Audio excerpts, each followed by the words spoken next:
হ্যাঁ, নমস্কার। ডিএ আন্দোলনকারী মলয় মুখোপাধ্যায় কথা বলছেন? হ্যাঁ, বলছি।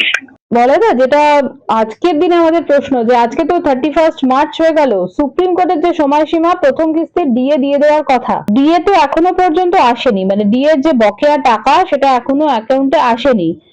আপনারা কি বলবেন? না, দেখুন, ব্যাপারটা যে দিয়ে দেওয়াটা প্রসেসটা শুরু হয়ে গেছে, এটা আমরা অস্বীকার করব না। কারণ যারা অবসর নিয়েছে তাদের যে ট্রেজারি, তারা কিন্তু হিসেব করে ডিএটা ছাড়তে আরম্ভ করেছে, কিন্তু ব্যাংকে ঢোকেনি। তার একটা মূল কারণ হচ্ছে, যেহেতু 31 মার্চ পর্যন্ত ইয়ার এন্ডিং, মার্চ মাসটা, আমাদের বেতনও সেইভাবে হয়। বেতনও কিন্তু কোনো বছরই মার্চ মাসে হয় না, একদম এপ্রিল মাসের 2 তারিখ 3 তারিখ হয়। সে মতে 2 তারিখে যে ডিএটা ঢুকে যাবে ব্যাংকে, সেটা কিন্তু অ্যানাউন্স করে দিয়েছে। 31 মার্চ বলে ডিএটা ঢুকছে না। এখন ব্যাপারটা হলো, ডিএটা দিচ্ছে খোদ রাজ্য সরকারি কর্মচারী এবং পেনশন হোল্ডারদের ডিএটা সরকার ঢুকাতে আরম্ভ করছে, এটা আমরা অস্বীকার করছি না। কিন্তু যেটা প্রাপ্য, সে মতে কিন্তু ডিএটা ক্যালকুলেশন হচ্ছে না, প্রায় 50% কম দিচ্ছে। এবং প্রথমে বলেছিল যে 1/1/16 থেকে 31/12/19 পর্যন্ত এই 4 বছর টোটাল ক্যালকুলেশন করে তার 50% দেবে 31 মার্চের মধ্যে, আর 50% দেবে সেপ্টেম্বর মাসে। পরবর্তীকালে আবার একটা অর্ডার বার করে বললো যে 100%ই এই 4 বছরের টাকাটা ক্যালকুলেশন করে ঢুকিয়ে দেওয়া হবে। কিন্তু সেটা যদি হয়, যেভাবে ডিএটা ঢুকছে, সেটা কিন্তু ওই 50%ই ঢুকছে বলেই আমরা মনে করছি। এখন ঘটনাটা সেই পরিপ্রেক্ষিতে আমরা, দেখুন, অ্যাডিশনাল চিফ সেক্রেটারি ফিনান্স ডিপার্টমেন্টকে এই অভিযোগটা আমরা করে রেখেছি, একবার না 2-3টে মেল অলরেডি পাঠিয়েছি। আমরা গতকাল মানে মাননীয় বিকাশ বাবু, রোববার দিন গেছিলাম, বিকাশ বাবু ফিরদৌসামির সঙ্গে আমরা কনফারেন্স করেছি। তারা বলেছে যে এখানে রাজ্য সরকারকে বলে তো কিছু হবে না, কারণ 15 এপ্রিল 2026 সর্বোচ্চ আদালতে কন্টেম্প পিটিশনটা আবার উঠতে চলেছে। সেখানেই আমরা জেনে নিতে চাইবো যে সরকারকে যে নির্দেশ দিয়েছিল সর্বোচ্চ আদালত, সেটা প্রতিটি পদক্ষেপে তারা ভায়োলেট করেছে, অর্থাৎ আদালতকে অবমাননা করেছে। সেই পরিপ্রেক্ষিতে যাতে কঠোর সিদ্ধান্ত নেয় সর্বোচ্চ আদালত, সেই বার্তাটাই আমরা তুলে ধরবো। এখন আরো একটা প্রশ্ন আছে, যেটা হচ্ছে এই যে সরকারি কর্মচারীদের সঙ্গে সঙ্গে এই যে শিক্ষক, অশিক্ষক, বোর্ড, কর্পোরেশন, পঞ্চায়েত, এই ধরনের কর্মচারীদের ডিএটা এখনো ঢুকায়নি। কারণ আমরা মামলাটা করেছিলাম রোপা 2009 অনুসারে, আমরা পেলে তারাও পাবে, এই মর্মেই হয়েছিল। কিন্তু রাজ্য সরকার অর্ডার বার করেছে, কিন্তু এখনো তারা হাতে পাচ্ছে না। তবে মন্দের ভালো যে আগামীকাল একটা মানে মিটিং আছে, মানে ওই সব ধরনের মানে যে মানে গ্যারান্টি এইড থেকে যাদের বেতন হয় সেই সকল দপ্তরের সঙ্গে অর্থমন্ত্রীর। এখন দেখা যাক যে আগামীকাল এই যে শিক্ষক, অশিক্ষক, বোর্ড, কর্পোরেশন অর্থাৎ গ্যারান্টির এইডের কর্মচারীদের দিয়ে দেওয়ার ব্যাপারটা সরকার কতটা অগ্রসর হয়েছে। এই হচ্ছে মূল কথা। আর কিছু যদি জানার থাকে আপনি বলুন, বলে দিচ্ছি। হ্যাঁ, একেবারেই। তাহলে মলয়দা, মেন যে জটিলতার জায়গাটা তৈরি হচ্ছে, যে শিক্ষক, অশিক্ষক, গ্র্যান্টিন এড, পঞ্চায়েত, এদের বিষয়টাকে কেন্দ্র করে কি রাজ্য সরকারের এখনো পর্যন্ত কোনো সঠিক সিদ্ধান্তের জায়গাটা তৈরি হয়নি? মানে এই জায়গাটাকেই কি কেন্দ্র করে সমস্যা তৈরি হচ্ছে? দেখুন, হ্যাঁ, দেখুন, ব্যাপারটা কি, গ্যারান্টি এইড কর্মচারীর সংখ্যাটা খোদ রাজ্য সরকারি কর্মচারী এবং পেনশন হোল্ডার দিক থেকে কর্মচারী আছে যাদেরকে কিন্তু রাজ্য সরকার দিয়ে দেয়। এখন এই একটা বিরাট সংখ্যক কর্মচারীকে যদি বঞ্চিত করে, সেক্ষেত্রে কিন্তু যেহেতু ভোট আসন্ন, সরকারও মনে করবে যে তারা কিন্তু এই সরকারের বিরুদ্ধেই কিন্তু ভোটটা দেবে। স্বাভাবিকভাবে সরকারও চাইবে যে এদেরকে ডিএর আওতায় নিয়ে আসতে।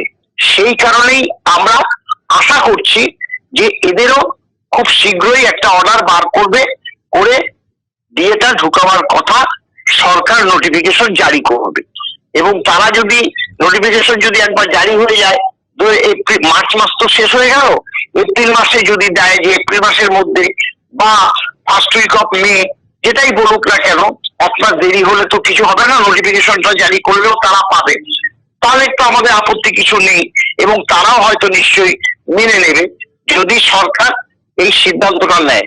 এখন এটা সরকারের উপর নির্ভর করছে, তারপরে সরকার না দিলে তারপরে তো আমাদের সর্বোচ্চ আদালতে আমরা যাব। সরকার, দেখুন, সরকার তো আদালত অবমাননা করেছে প্রথম থেকেই, কারণ আদালতের নির্দেশ ছিল যে মানে এই যে 25% দিয়ে ইমিডিয়েট দিতে হবে, কবে থেকে কবে না, 1/4 থেকে 31/12/19 পর্যন্ত এই টোটাল হিসাবটা করে দিতে হবে। সরকার সেটা দেয়নি, তারপরে বলেছিল 25% পরবর্তী ফার্স্ট ইনস্টলমেন্ট দিতে হবে 31শে মার্চের মধ্যে। এই যে দুটো একসঙ্গে, সেটা না দিয়ে সরকার তখন সিদ্ধান্ত নেয় একটা মানে ক্রাইটেরিয়া পরিপ্রেক্ষিতে, সরকার খুব সহজে কর্মচারীদের যে তথ্য ভান্ডার সেটা বার করে ফেলতে পেরেছে। বার করে ফেলে এই যে খোদ সরকারি কর্মচারী যারা কর্মরত বা অবসরপ্রাপ্ত, তাদের পরিসংখ্যানটা পেয়ে গেছে, তাই তাদেরকে ক্যালকুলেশন করে ডিএটা ঢুকিয়ে দিতে পেরেছে। এই বার্তাটাই কিন্তু মানে 16 থেকে 19 পর্যন্ত আমাদের কাছে তথ্য আছে, আমরা এখন এই 4 বছরেরটা দিয়ে দিচ্ছি, পরে বাকিটা দেবো, এই বার্তাটাই দিয়েছিল। কিন্তু এই 4 বছরের দুটো ফেজে দেওয়ার কথা ছিল, সেখানে একটা ফেজ করেছে, করে আমাদের যে ক্যালকুলেশনটা প্রায় অর্ধেক করে দিয়েছে। এই ক্যালকুলেশনটাই আমরা বুঝতে পারছি না, আমরা সর্বোচ্চ আদালতে সেই বার্তাটাই পরিবেশন করবো 15 এপ্রিল 2026। হ্যাঁ, কিন্তু একটা কথা, তাহলে কালকে যে অর্থমন্ত্রীর সঙ্গে যে মিটিংটার কথা একটু আগে আপনি বললেন, আরে লাইনটা কাটছে কেন? মলাদা কোথায় আছে?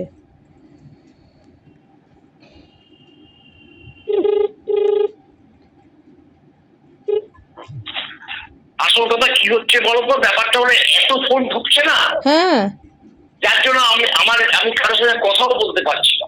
আচ্ছা, আমার হয়ে এসছে। লাস্ট আমি একটা শুধু প্রশ্ন করব, তাহলে আপনি যেটা বললেন যে আগামীকাল যে মিটিংটার কথা একটু আগে আপনি বললেন, সেই মিটিংটার সাথে যে সমস্ত শিক্ষক, অশিক্ষক বা সাহায্যপ্রাপ্ত যে সমস্ত সরকারি কর্মচারীরা রয়েছেন, তাদের কি এই যে 16 থেকে 19-এর বিষয়টা, যেটা 4 বছরের ডিএ আপনি বললেন দিয়ে দেওয়া হবে, তাতে কি তারা উপকৃত হবে, না তাদের জন্য আবার আলাদা কবে সিদ্ধান্ত নেওয়া হয় সেটার জন্য মিটিং ডাকা হয়েছে? না দেখুন, সরকার এদেরকে, কালকে মিটিং আছে, সেটা আমরা একটা নোটিশ দেখেছি, হ্যাঁ, সেই নোটিশের পরিপ্রেক্ষিতেই বলছি যে অর্থ দপ্তরের সেক্রেটারি, মানে ওই অ্যাডিশনাল চিফ সেক্রেটারি ফিনান্স ডিপার্টমেন্টের সঙ্গে ওই যে মানে সম্পৃক্ত যে সকল ডিপার্টমেন্ট গুলো আছে তাদের সেক্রেটারিদের একটা মিটিং আছে নবান্নে,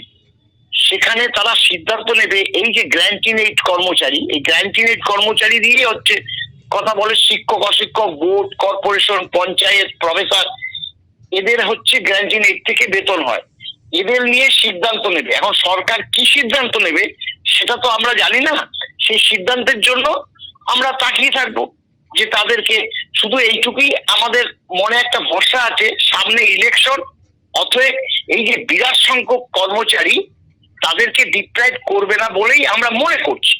এখন সেটা আগামীকালই হয়তো বোঝা যাবে, এই হচ্ছে মূল কথা। হ্যাঁ, তাহলে একদম আমার যেটা শেষ প্রশ্ন, যে 2016 থেকে 2019 এই যে 4 বছরের ডিএর কথা আপনি বললেন যে রাজ্য সরকার দেওয়ার ব্যাপারে বলেছেন, তাহলে তার মধ্যে তালিকাভুক্ত কারা? তার মধ্যে খোদ রাজ্য সরকারি কর্মচারী, খোদ রাজ্য সরকারি কর্মচারী যাদের একদম ফিনান্স থেকে বেতন ভাতা, অর্থাৎ আমাদের বাজেটে এই যে বেতন ভাতা পেনশন এগুলো নির্ধারণ করা থাকে, হ্যাঁ, আমরা হচ্ছে নীতি নির্ধারণ করি সরকারি কর্মচারীরা। এই ধরনের কর্মচারীদের একদম মানে 3 ধরনের কর্মচারী আছে খোদ রাজ্য সরকারের মধ্যে। একটা হচ্ছে সচিবালয়ের কর্মচারী, যারা মন্ত্রী এবং আমলাদের হয়ে কাজ করে। দ্বিতীয় নম্বর হচ্ছে ডাইরেক্টরেটের কর্মচারী যারা ডাইরেক্টরেট লেভেলে কাজ করে, আর একটা হচ্ছে রিজিওনাল স্তরে অর্থাৎ বিডিও, এসডিও, ডিএম এর হয়ে কাজ করে। এই 3 ধরনের সরকারি কর্মচারী আছে। এই 3 ধরনের সরকারি কর্মচারীদেরই এই ডিএটা ঢুকতে আরম্ভ করেছে। এখন সেটা সঠিক নিয়মে ঢুকছে কি বেঠিক নিয়ম, সেটা তো সর্বোচ্চ আদালত বিচার করবে, সেটা তো আমরাও করতে পারবো না, সেটা আমরা নালিশ করব। কিন্তু এই যে 3 ধরনের কর্মচারী, সচিবালয়ের কর্মচারী, ডাইরেক্টরেটের কর্মচারী এবং রিজিওনাল স্তরে অর্থাৎ ডিএম, এসডিও, বিডিও সঙ্গে যারা কাজ করে, এই 3 ধরনের কর্মচারী হচ্ছে মূল কর্মচারী, সরকারি কর্মচারী, এক কথায় বলা যায় সরকারি কর্মচারী। এছাড়া আর যে এই যাদের কথা বললাম তারা হচ্ছে গ্র্যান্টিং এইডের কর্মচারী। হ্যাঁ, তাদের বেতন এই গ্র্যান্টিং এইড, যেটা কেন্দ্রীয় সরকারের একটা ফান্ড আছে, সেখানে আসে, রাজ্য সরকারও কিছু বেয়ার করে, তাদের ওই টাকার মাধ্যমে তাদের বেতন, পেনশন, ভাতা সেগুলো দেওয়া হয়। এই হচ্ছে মূল কথা। এই খোদ রাজ্য সরকারি কর্মচারীদের এখন পেনশন এবং ডিএ দেওয়া শুরু হয়ে গেছে। তার মধ্যে এ, বি এবং সি তাদের ক্যালকুলেশন করে প্রভিডেন্ট ফান্ডে জমা করছে। আর যারা গ্রুপ ডি মানে লো পেইড কর্মচারী কিন্তু কর্মরত, তাদেরকে ক্যাশে দিয়ে দেবে। আর যারা অবসর নিয়েছে তাদেরকেও ক্যাশে দিয়ে দেবে। এটাই নোটিফিকেশন জারি করে সরকার এইভাবে কাজটা করছে।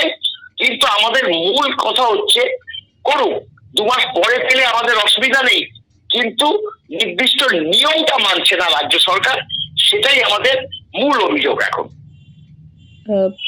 একেবারেই। তাহলে দুটো বিষয় এই মুহূর্তে আপনাদের কাছে খুব গুরুত্বপূর্ণ। একটা হচ্ছে যে পরিমাণ, অর্থাৎ যে হিসেবে টাকা পাওয়ার দরকার ছিল সেই পরিমাণ টাকা ঢুকছে না, এবং দ্বিতীয়ত যে গ্র্যান্টিং এডের যারা কর্মচারী তাদের বিষয় নিয়ে কি সিদ্ধান্ত চূড়ান্ত করেন রাজ্য সরকার, সেটাই এখন সময়ের অপেক্ষা। হ্যাঁ, সেটাই এখন সময়ের অপেক্ষা। এটাই মূল কথা, এটাই আমরা লক্ষ্য রাখছি তাদের কি করে। আর আমাদের নির্দিষ্ট নিয়ম মতো যেটা দেয়নি, একবার বললো 50%, আবার বললো 100%। এই যে কথার খেলাপ করছে রাজ্য সরকার, এগুলো করছে। কিন্তু আমরা তো রাজ্য সরকারকে গিয়ে মানে ধরুন যে মানে লাঠি সোটা নিয়ে তাদেরকে তো মানে অভিযোগ করতে পারবো না। আমরা তো সর্বোচ্চ আদালতে গিয়েই নালিশ করব। এই বক্তব্যগুলো, যে সকল নোটিফিকেশন গুলো সব প্রকাশ পেয়েছে, সেগুলো সব আমরা ডাউনলোড করে বার করে রেখেছি। আমরা মাননীয় ফিরদাসেন বিকাশ বাবুর সঙ্গেও কথা বলেছি। ওই যে 15 তারিখ, সেগুলো আমরা তুলে ধরবো। এবং মূল কথা যে কি প্রসেসে কোন মানে নিয়মে ডিএটা দিতে হবে, ফর্মুলাটা কি হবে, সেটা যাতে সর্বোচ্চ আদালত নির্দিষ্ট করে দেয়, 1 নম্বর। আর 2 নম্বর, সরকার যেহেতু এই যে মানে নির্দেশ মানেনি সর্বোচ্চ আদালতের, তার জন্য কঠোর থেকে কঠোরতম ব্যবস্থা নেয়, যাতে একদম খুব সহজে, খুব অল্প সময়ের মধ্যে যাতে সরকারি কর্মচারীরা এটা হাতে পেয়ে যায়। মলাদা, সুপ্রিম কোর্টের সেই নির্দেশ প্রসঙ্গে আরেকবার আমি আসবো আপনার কাছে, বা যে রায়টা সুপ্রিম কোর্ট দিয়েছিলেন সেখানে কি পরিষ্কার উল্লেখ করা রয়েছে যে গ্র্যান্টিং এড, যাদের কথা আপনি এতক্ষণ বললেন, যে শিক্ষক, অশিক্ষক বা যারা সাহায্যপ্রাপ্ত, তাদের কি দিয়ে দিতে হবে, এরকম কি সুপ্রিম কোর্ট জানিয়েছিলেন? না, দেখুন, এটা বাস্তব যে এইভাবে গ্র্যান্টিং এইড কর্মচারীদেরও যে দিয়ে দিতে হবে, সেই বার্তা কিন্তু যে কটা অর্ডার বেরিয়েছে মানে ট্রাইব্যুনাল থেকে, তারপরে হাইকোর্ট, তারপরে ওই মানে ওই সর্বোচ্চ আদালত, সেখানে এবার গ্র্যান্টিং এইড কথাটা লেখা নেই। যেটা বাস্তব সেটা তো বলতেই হবে। আমরা কেন বলেছি, আমরা তো মামলাটা করেছিলাম যে রোপা মেনে যে সকল কর্মচারীরা এই যে বেতন ভাতা দিয়ে পায়, তাদের সকলকে ডিএটা দিতে হবে। হ্যাঁ, কিন্তু আমরা যেহেতু খোদ মানে গভর্নমেন্ট এমপ্লয়ি, আমাদের তো ট্রাইব্যুনালে আমাদের তো মামলা দায়ের করতে হয়। ট্রাইব্যুনালে দায়ের করার পর, ট্রাইব্যুনালে জেতার পর, উচ্চ আদালতে জেতার পর এবং সর্বোচ্চ আদালতে জিতেছি। কিন্তু আমরা মনে করছি যে ওই রোপা মেনেই রায়টা হয়েছে, তাহলে আমরা পেলে তাদেরও পাওয়ার মানে অধিকার আছে। সেই কারণেই আমরা এই দাবিটা রাখছি, যাতে শিক্ষক, অশিক্ষক, বোর্ড, কর্পোরেশন এদেরকেও এটার আওতায় আনা হয়। এবং সরকার আনবে বলে কিন্তু তাদের নোটিফিকেশন জারি করেছে। মাননীয় মুখ্যমন্ত্রী টুইট করলো যখন ওই 15ই মার্চ তখন কিন্তু মুখ্যমন্ত্রী একদম এই যে পরিষ্কার ভাবে বলে দিয়েছে কাদের কাদের দিয়ে দেওয়া হবে, তখন সেখানে কিন্তু এই গ্র্যান্টিং এইড কর্মচারী শুধু বলেনি, শিক্ষক, অশিক্ষক, বোর্ড, কর্পোরেশন, পঞ্চায়েত এইভাবে ক্লাসিফিকেশন করে দিয়েছে মুখ্যমন্ত্রী, সেই টুইটে বলাও আছে। তারপরেই দেখা গেল একটা নোটিফিকেশন জারি করলো, যদিও মুখ্যমন্ত্রী 15 তারিখ টুইটটা করেছে, কিন্তু 13 তারিখের নোটিফিকেশনটা জারি হলো মুখ্যমন্ত্রী বলার পর দিন, অর্থাৎ 16 তারিখে। ডেটটা কিন্তু 13 তারিখে, অর্থাৎ অ্যাডভান্স কিন্তু মানে সিদ্ধান্তটা নিয়ে রেখেছিল। পরে মুখ্যমন্ত্রী বলেছে, তারপরে দিন ওই নোটিফিকেশনটা জারি হয়েছে, সেটা ঠিক আছে, আমরা তাদের, কিন্তু মুখ্যমন্ত্রী যেহেতু বলেছে তারপরে নোটিফিকেশনও যাতে তাদের নাম আছে, তাহলে সরকার তো একটা সিদ্ধান্ত নিয়েছে যে গ্র্যান্টিং এইড কর্মচারীদের ডিএটা দেবে। তাই আমরা তাকিয়ে আছি আগামীকালের এই মানে মিটিং এর জন্য। অনেক ধন্যবাদ মলয়দা কথা বলার জন্য। নমস্কার। ধন্যবাদ। জন্য নমস্কার, ধন্যবাদ। ভালো থাকবেন।